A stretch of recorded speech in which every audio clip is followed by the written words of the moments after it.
This is Cruise Radio. I cruise a lot, and I always sail with travel insurance. You should too. Get a free quote today at tripinsurance.com. Broadcasting from the tripinsurance.com studios in Jacksonville, Florida. This is Cruise Radio. Hey, how's it going? My name is Doug Parker. Thank you so much for checking out this episode of Cruise Radio. Very happy to have you here, my friend. A review of Celebrity Summit this week with staff writer Richard Sims. We also got a lot of questions about that news story we did last week about the ships being stuck out in the harbor because of that boating accident in Port Miami, and it impacted around 7,000 flights. And the number one question we received on that story is, how would a trip insurance policy come into effect with this situation? So to field these questions is Dan Skilkin, president of tripinsurance.com. Hey, Dan. Hi, Doug. All right, Dan. So about 10 days ago, there was a pretty bad accident in Miami Harbor. It shut the harbor down for right at 12 hours, caused a lot of ships to come in late, in turn caused about 7,500 people to miss their flights, also delayed a bunch of embarkations. So I want to break this situation down that happened in Miami and see how travel insurance would have helped in this situation, because we got about 24 emails asking about this. So we'll start very high level here and just ask the basic question. How would a policy have helped with missed flights, etc.? You have to break down really what's going on here. There's some people that may have been on a very short cruise. In other words, it's a 3 or 4 day cruise, long weekend, and they're looking at this and saying, I'm going to lose half of my cruise. What's the point in going? But I can say that if you get into a delay situation where you're going to lose more than half of your cruise or vacation, an awful lot of plans, the plans on our website, for instance, it's a covered reason for cancellation. So if you can prove, if you get a statement that you're not going to depart until halfway through the cruise, you can get a full refund. So let's assume that you've arrived in Miami and the boat's not leaving until tomorrow. Was it about a 24-hour delay? Let's just call it a day, yeah. So it's about a day. All right. And it's not explicitly clear, by the way, that the cruise company, this is not the fault of the cruise company. So the cruise company may not have paid for any of the hotel for any of these people. Mm-hmm. And that is typically covered under the travel delay portion of the policy. So the typical common carrier delay over a specific period of time. Okay, so these policies, they write them up so that there's a specific delay time for travel delay, and there's a specific delay time for misconnection. For instance, on the travel delay, there may be, if you're delayed more than 8 hours, then the travel delay portion of the policy will cover your hotel, food, and local transportation. So all of those people stuck in Miami trying to get outbound on their cruise could have rented a hotel, and their food and the night at hotel would have been covered. And you sort of look at this and say, well, what if I had to travel pretty far away from the port? Your local transportation is covered too. So you go and get a nice hotel up to the coverage limit, and you're all set there. All right.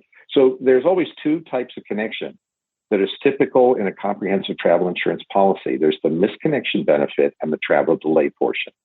Both the benefits are designed with a specific time limit. The delay has to be over, say, an 8-hour period or a 5-hour period of time. And so when you're comparing travel insurance plans, take a look at that time period. Am I covered if it's only a 5-hour delay or an 8-hour delay?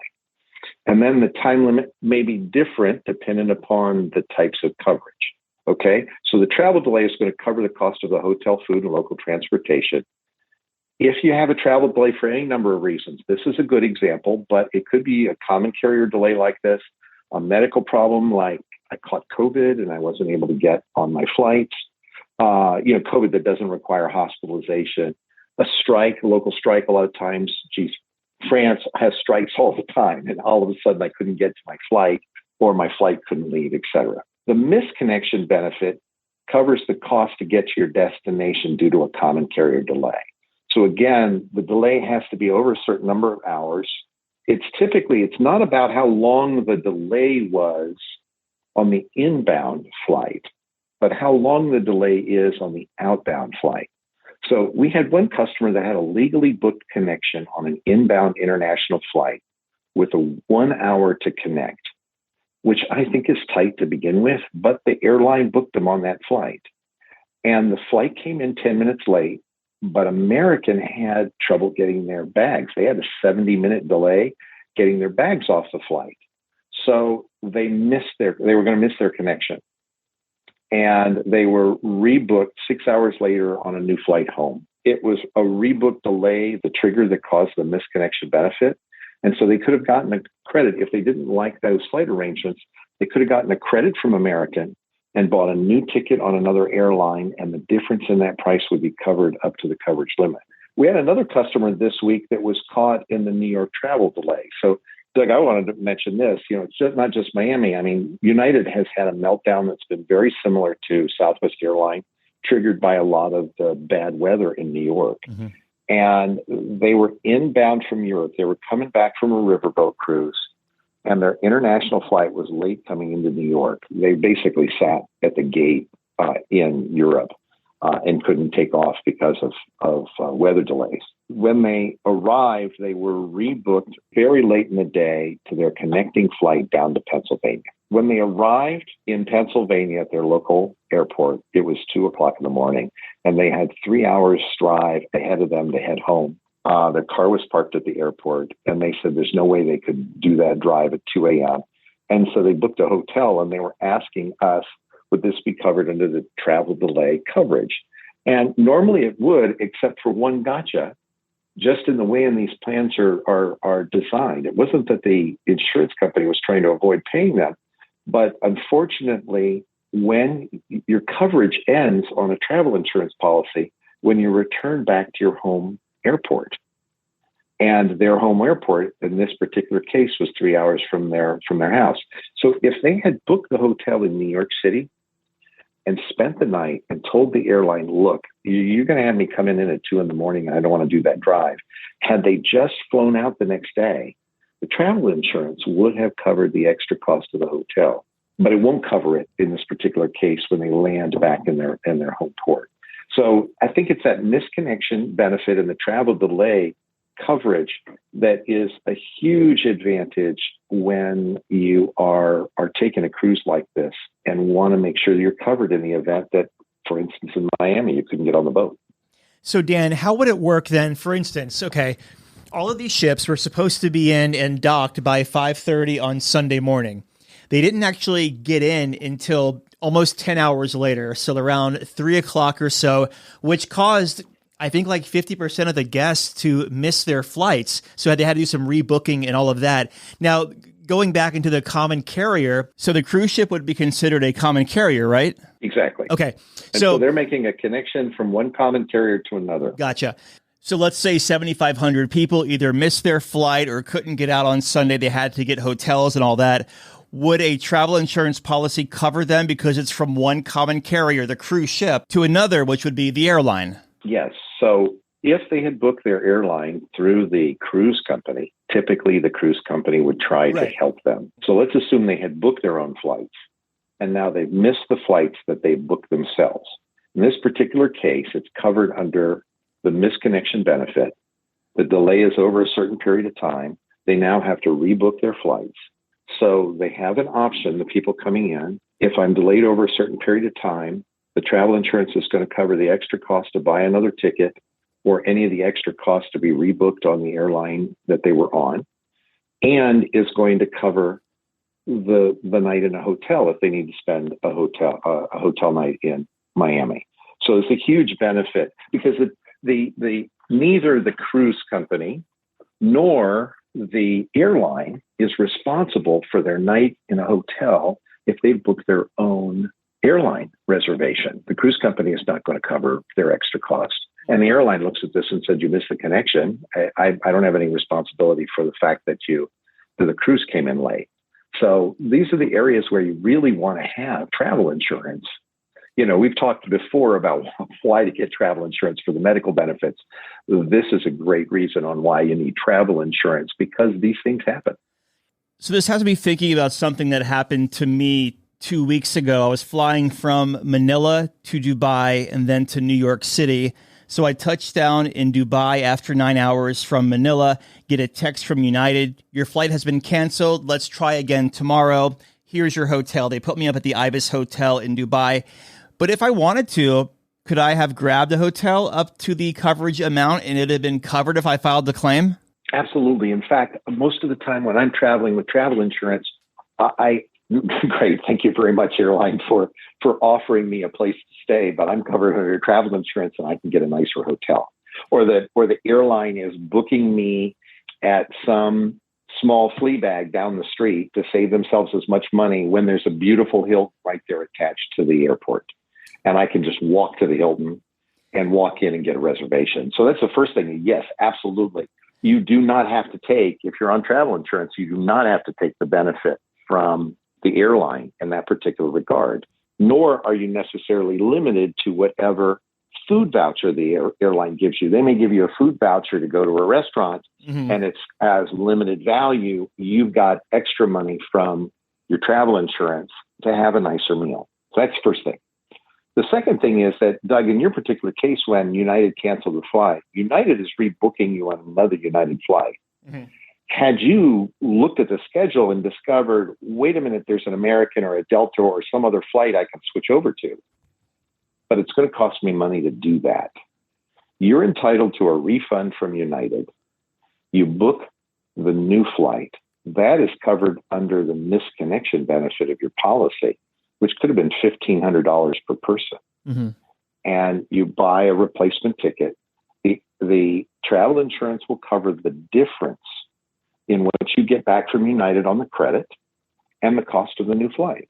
So if United gave you $500 back and it cost you $1,500 for the new flight, the $1,000 would have been covered by the travel insurance, and you may have gotten home that day, and you might have looked at it and said, "Yeah, this was fine. I got seats and I was fine." Or you take United's rebooking and you have a better hotel as a second option. Just because you have a travel insurance policy, like you can't just go up to the Marriott and say, I have a policy. Like you have to actually pay it with your credit card or however you want to pay, keep your receipt, and then you file a claim once home. Doug, that's exactly right. The only time that a travel insurance policy will front money is if you end up in a hospital and the bill is quite large and you don't have a credit card limit to cover it. The medical assistance portion of the policy can pre-approve, and the travel insurance company will pay the bill so that you can get out of the hospital.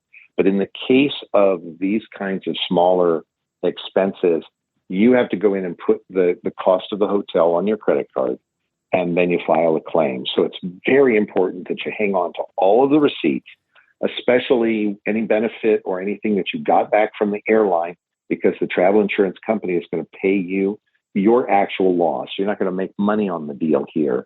They're going to say, what did you get from the airline as compensation back on your ticket or that sort of thing? What did you have to pay? That's what they're basing their the payment of the claim on. Doug, anytime questions like this come up, please, all of your listeners are welcome to send us an email to support@tripinsurance.com. I've gotten an awful lot of emails from people. We're happy to help even if they haven't bought their insurance from us. In fact, we had one of your listeners sent us an email and said, hey, I have a 6-month trip, but it's kind of structured this way, and I'm having trouble finding travel insurance for it. And we figured out how they could book we could insure their trip for them. So we're happy to help with any questions that come up. Just let us know at support@tripinsurance.com. All right. Dan Skilkin, president of tripinsurance.com. Dan, have yourself a great week. Doug, thank you very much. Everybody have a great summer. Don't get aggravated out there, and have a great summer. Just back from a cruise? Let's talk about it. Email Doug at cruiseradio.net. A big question we get at Cruise Radio is, how do I know if I need trip insurance? Simple answer. If you're getting on a plane, taking a road trip, or getting on a cruise ship, you need to have travel insurance. Hey, it's Doug Parker from my friends at tripinsurance.com. Not only does tripinsurance.com protect your vacation investment, but it also gives you peace of mind in case anything were to go wrong on your trip. How do they do it? They offer 3 different types of trip insurance policies. Good, better, and best. One policy for every vacation budget. But it doesn't just stop there. They're up to 40% lower when you shop around on other comparison sites. Plus, tripinsurance.com offers 24-hour customer support before, during, and after your trip, online claims assistance, and travel alerts to let you know what's going on at your destination. But find out for yourself. Check out tripinsurance.com. The world is constantly changing. Your place for news is still the same. Online and on demand at cruiseradio.net. Staff writer Richard Sims just returned from a 7-night Bermuda cruise aboard Celebrity Summit, leaving out of Cape Liberty, New Jersey. He joins us on the line. It's been a long time. How have you been? I am doing great, thank you. All right, so Celebrity Summit underwent this major refurb at the end of 2018, I believe, and then 2019 she rolled out down there in San Juan, Puerto Rico. Of course, she laid up for about 2 years because of the shutdown. So what made you want to take this 7-nighter down to Bermuda? You know, for the last few years, I have heard so many people rave about Celebrity Summit. I mean, people like Celebrity as a whole. I've never done Celebrity before, and I had wanted to. And it's just incredible to me how people rave about this ship, which is one of the oldest ships in the Celebrity fleet and yet wildly popular. So it was sailing out of Bayonne, and, you know, I always try and sail out of the New York City, New Jersey area. So I decided to try it. And not only was I going to try it, but with the help of my awesome travel agent, I wound up getting a pretty decent price in the retreat. So, you know, I've really been getting into the suite life lately.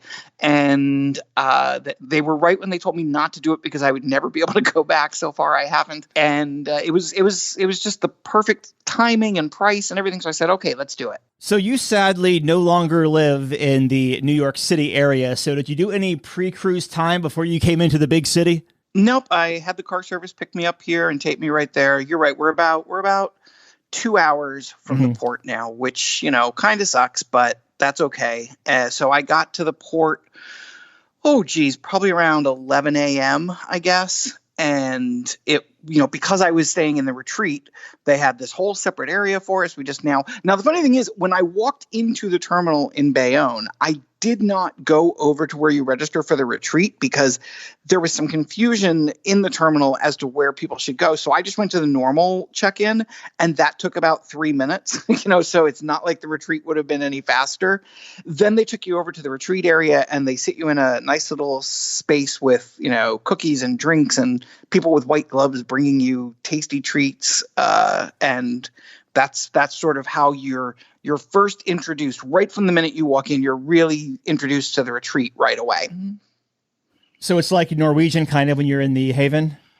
Very much so. It doesn't have it in the terminal in Bayonne. It doesn't have its own, like, you know, room the way that the Haven did when we sailed out of New York, but it's a really, really nice experience. I would even say it was probably a little higher end than was Norwegian. I mean, I loved the Haven. That was awesome.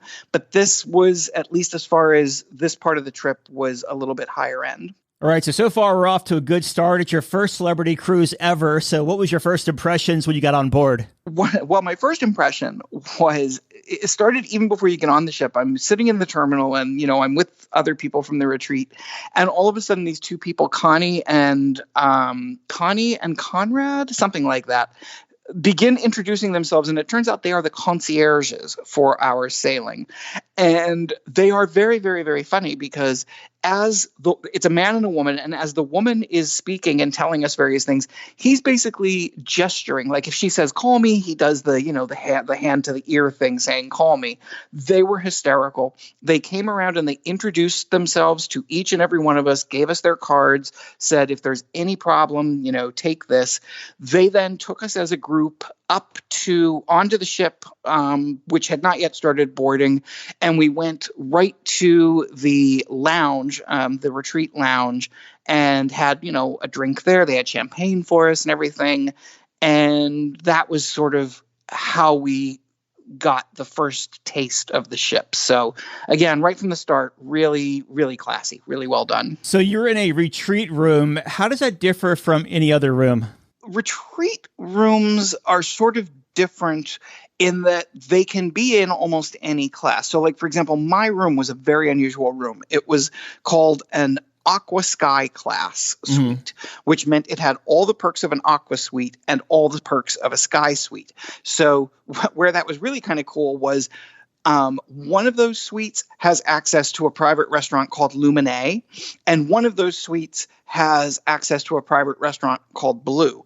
I had access to both of the private restaurants, which was really a great perk. It also gave me unlimited free access to the thermal spa. So the room itself was nice. It wasn't anything, particularly fancy. It was a balcony stateroom and had a nice bathroom. It had a very nice bathroom actually, and beds and couch. It was kind of typical. I think the layout of it, because I had a bump balcony. The balcony was a little bit bigger than you would normally get, and it made the layout of the room feel more spacious. So that was kind of nice. When you say a bump balcony, what do you mean? So if you look at most cruise ships, they are not straight along the sides. They start off, and then there's sort of a part that juts out. Then it comes and juts back in, and then there's a long straight line. Then it juts out again and does. So where those juts are on the side of the ship, balconies are an unusual shape because the ship bumps out and the balcony bumps out as well. So you wind up with a balcony that's sort of like a triangle. It's much wider on one side and then narrows on the other. And because of that, you're able to put the full length lounge chairs out there that you wouldn't be able to fit on a normal balcony. The only problem with them can be twofold. One is it can be very windy, depending on which way your balcony is facing, if you're facing, into the wind or away from it. And the other is the fact that you jut out means that you can see onto a lot of other people's balconies and they can see onto yours. Gotcha. So let's talk about dining here. And did you eat in the main dining room at all, or did you strictly Never once. Okay, gotcha. Never once. And I regret that because, Celebrity is really, really well known for its food. Obviously, because I ate exclusively in either specialty restaurants or the two dining rooms that were set aside for suite guests. And the food in all of them was excellent. I do wish that I had tried the main dining room because, for one thing, the main dining room on this ship is gorgeous. When you mentioned that the ship underwent, what do they call it? Revolutionized, I think. Something like that, yeah. Revolutionized in 2019. And then there was the shutdown. So it still feels new. Like, this ship is gorgeous. You would never know it's a 20-year-old ship. Everything about it looks new. And when they redid the dining room, it's got these big soaring glass windows and these towers of light, and the furniture in it is very, very cool. And so I do kind of wish that I had eaten there, but I did not. And did you go to the buffet at all? I swung through the buffet. I think one day I might have grabbed some nibbly bits here and there. It was a really nice buffet. The way it's laid out with stations and stuff, it doesn't seem, I was there at a pretty crowded time and it didn't feel overly crowded. It's a nice buffet. They had good carving stations. They had a really good selection of food. Everything I tried was really fresh and really delicious. Awesome. Now, how about like pizza, or I guess on that ship the pizza is like served in the buffet, right in the back? The pizza is served in the buffet. I did not try the pizza. I stuck mostly to I avoided the pizza and stuck mostly to the fried foods. To being the health nut that I am. Talk to us about the specialty restaurants. So I had what might be called a buttload of onboard credit on this cruise. So I was like, I was like in that Seinfeld episode, more everything. So I they had a sea day brunch that was, I want to say $32 that was served in Tuscan Grill. That was very, very good. I'm not a huge seafood fan, but I really enjoyed it. They have a restaurant on board called Cuisine, which used to be sort of like Wonderland on Royal Caribbean. But now they use that space to do La Petite Chef, which is the thing where they have projectors above you, and this cartoon character is projected onto your table and on your plate and makes the meal in front of you. I knew what this was. I'd heard of it. I'd seen video of it, but honestly, it can't really prepare you for how cool the experience is. It is just a really, really wild event to, just watch this unfold on your table in front of you. It's very fun. So I did that. I also did Tuscan Grill, the actual, the same place that they did the seafood brunch I went back to on the last night. I always like to end at a steakhouse, and I went there with some friends, and that was good. But I will say that steakhouse-wise, I think both Carnival and Norwegian were better. And I mean, kind of significantly better, quite honestly. I liked the steakhouse, but and the service was fantastic. But it just, I don't know, it didn't give me that same thing that Cagney's does or Fahrenheit 555, like where it just feels, I don't know, the meals in those places have been excellent. So back to La Petite Chef, is that like hosted by someone, or how does that work? Or does the animation just do everything, or do you have servers? They come around, they do have servers, because what happens is, you sit down and they sort of tell you, the lights go dim, and the little chef comes out and he prepares a dish on your plate. And then after he finishes making the first dish, servers then put the dish in front of you. And if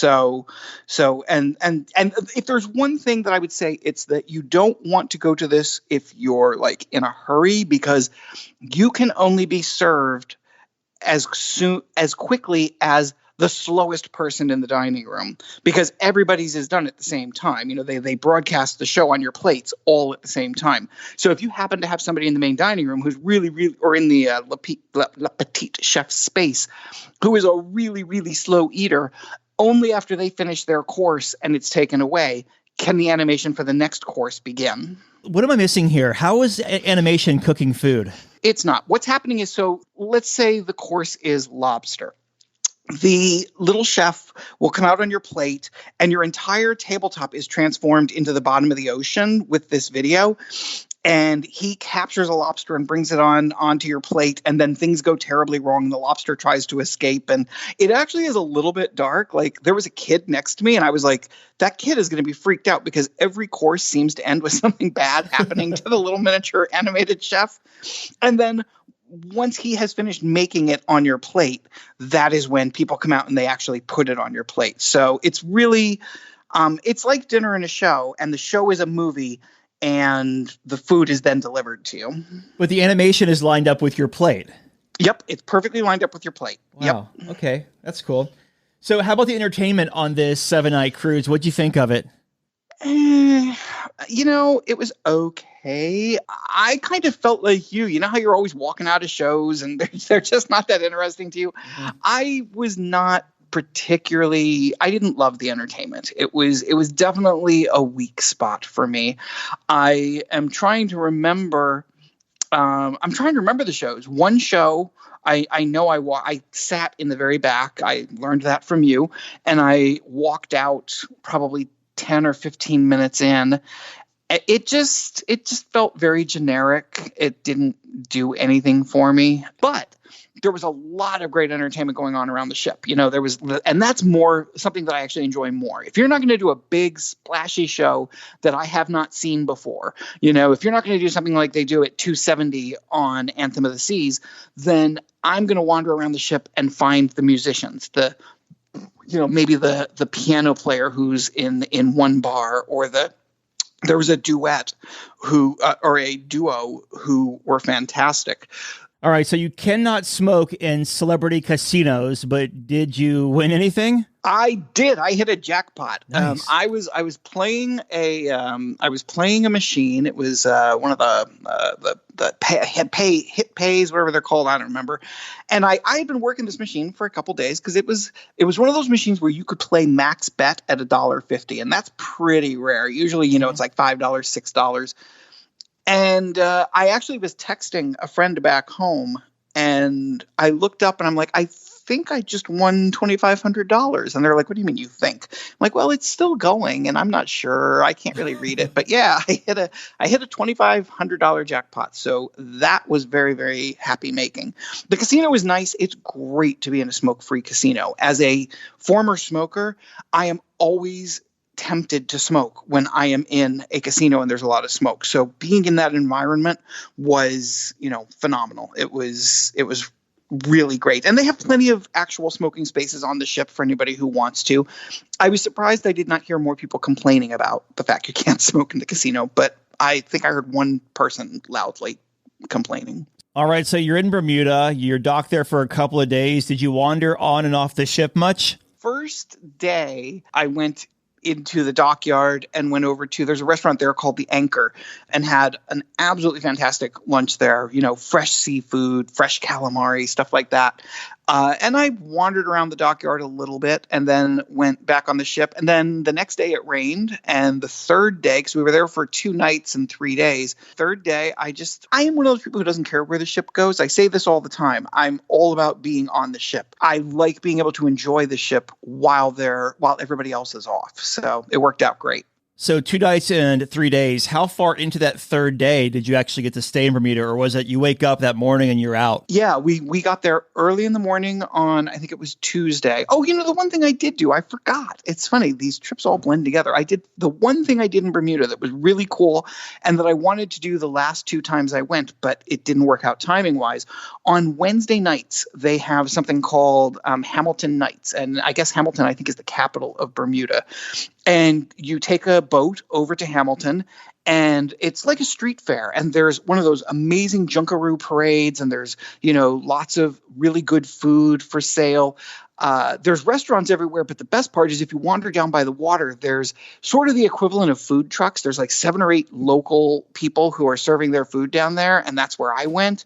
And it was a blast, got there at like 6 o'clock, headed back to the ship at 9. It was, they only do it on Wednesday nights and only during the summer. So if you happen to be going to Bermuda, keep that in mind. It's a fun little excursion. All right, you leave Bermuda, you're back in Jersey. How was debark? Again, very easy. What they do if you're in the retreat is they have you come down to the retreat lounge. I always do self-assist. I take all my own luggage, and they just basically take you and walk you off the ship. So it's incredibly easy. One of the nice things about this ship, a lot of the ships I've done lately are mega ships, or, at least 4,000 or more. This only had like 2,200 people on it. So it was a blast. Oh, and the other thing, if you are going on a cruise, any cruise, check the daily planners and see if they have a silent disco. And if they do, go to the silent disco. It is the most fun you will have the entire week.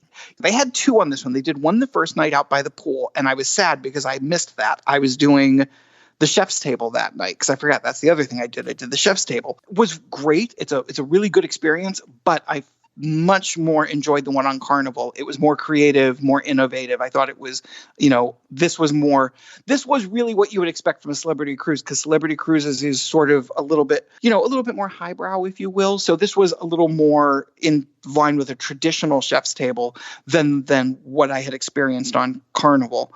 Mm-hmm. But yeah, they do instead of doing the silent disco always in the same place, they move it around. And so the second night they did it at the Martini Bar, which is right there in the atrium area. And there were people dancing on the lit steps going down into the atrium. There were people, the headphones reached far enough that you could go into the casino. So there were people like in the casino gambling as they were bopping to the silent disco in their head. It was a total blast. Any first-time tips to offer? I hate to say this, if you can afford to do the retreat, do it. It really is worth it. It's a little bit different than on, say, MSC or a lot of the Norwegian ships where it's in its own area. You need a key card even to get to the rooms. It is not like that, but it is a pretty good experience. I really enjoyed that. The other thing I would say is to really explore this ship, because it's a small ship, but it has a lot of very cool nooks and crannies. There's really awesome artwork everywhere. There is a sky lounge up on top where they do a lot of the nighttime events. And the other thing I would say is make sure you download the app way before you get on the ship. And this is true for any celebrity ship. Way before you get on it, download the app, because you can months and months in advance start perusing menus. And I don't just mean restaurant menus. I mean bar menus. I love specialty drinks. Before I even got on this ship, I had like 4 bars that I knew I had to hit and specialty cocktails that I wanted to try. So definitely use their app. It's great. Looking back on this 7-night cruise, what was the biggest highlight for you? I would have to say, even though I did not find the food to be as good as on some other ships, in this particular venue, I would say the steakhouse, just because it was the last night of the cruise. I was with 2 people who I really, really like a lot. And it was just we were being pampered, and it just was a great night. That, and just any time that I was able to sit on my balcony at night and just, sort of listen to the ocean. I'm a huge fan of that. Do you read at sea at all? I do. I usually take my Kindle, and I usually take 3 or 4 books. And, it's a nice thing about a Kindle. You can pack as many books as you want and not take up room in your suitcase. And I read. It's hard because I read for a living. I'm an editor, so I read all day, every day. But I don't get a lot of time to do pleasure reading, because at the end of the day, the last thing I want to do is pick up a book. Mm-hmm. So I do almost all my pleasure reading on cruises. See, I do too, but for me, there's something satisfying about actually just physically turning the page on the book. I 100% agree. One of my favorite things in the world is, we have in our house, we call it a library. It's just a couple of shelves with a bunch of books, but I love going to a bookstore or a library or our little space in our house and picking up books and reading the back to see what it's about. And I love that. Mm-hmm. But it's more practical when it comes to actually reading for me to read on a Kindle. And so what I usually end up doing is I buy 2 copies of everything. I buy a Kindle copy, and then if I really liked it, I buy a copy for the library. So there you go. So your final thoughts of Celebrity Summit? I wish I could book it again for next year. I was late to the party. Summit has been sailing out of Bayonne in the summer for the last 5 or 6 years. And I was on board, and I went to the future cruise desk. And I'm like, okay, I want to book this exact same cruise for next year. They're like, yeah, no, this ship is moving next year. So I'm looking at maybe booking the Eclipse instead, which is taking her place. But this almost immediately moved to the top of my favorite ships list. And no one is more surprised by that than I am. But it's just an amazing ship. Staff writer Richard Sims recapping his 7-night cruise to Bermuda on Celebrity Summit. As always, thank you. As always, thanks for having me. All right, Dougie, let's see what we got for you, buddy. Cruise Radio is produced at the tripinsurance.com studios in Jacksonville, Florida. Get cruise news, ship reviews, and money-saving tips every Thursday on Cruise Radio. If you've enjoyed this episode, please subscribe to the show. If you want to help spread the word, give Cruise Radio a 5-star review. Find Cruise Radio where you listen to your favorite podcast or online at cruiseradio.net. I'm your announcer,